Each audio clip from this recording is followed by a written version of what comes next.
Welcome all. Today I am going to deliver the speech of John F. Kennedy, which he made after the assassination of Martin Luther King Jr. Ladies and gentlemen, I am only going to talk you just for a minute or so this evening because I have some very sad news for all of you. Could you love those signs, please? I have some very sad news for all of you, and I think sad news for all of your fellow citizens and people who love peace all over the world. And that is that Martin Luther King was shot and was killed tonight in Memphis.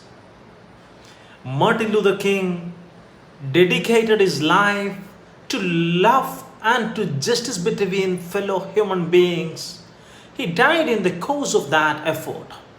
In this difficult day, in this difficult time for the United States, it is perhaps well to ask what kind of a nation we are and what direction we want to move in.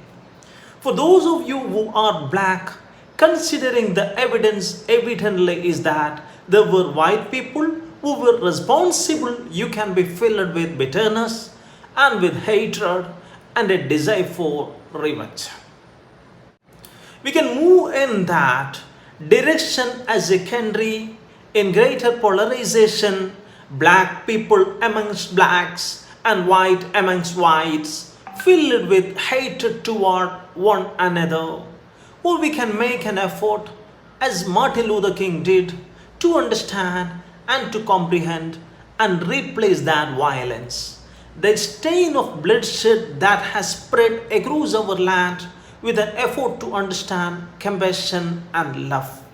For those of you who are black and are tempted to be filled with hatred and mistrust of the injustice of such an act against all white people, I would only say that I can also feel in my own heart the same kind of feeling. I had a member of my family killed, but he was killed by a white man.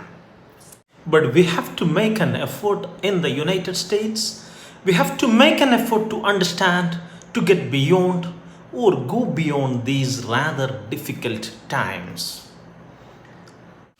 What we need in the United States is not division. What we need in the United States is not hatred. What we need in the United States is not violence and lawlessness, but is love and wisdom and compassion toward one another, and a feeling of justice toward those who still suffer within our country, whether they be white or whether they be black. So, I ask you tonight to return home, to say a prayer for the family of Martin Luther King. Yeah, it is true, but more importantly to say a prayer for our own country, which all of us love, a prayer for understanding and that compassion of which I spoke. We can do well in this country. We will have difficult times. We have had difficult times in the past, but we will have difficult times in the future.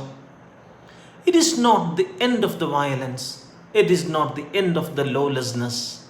And it is not the end of disorder.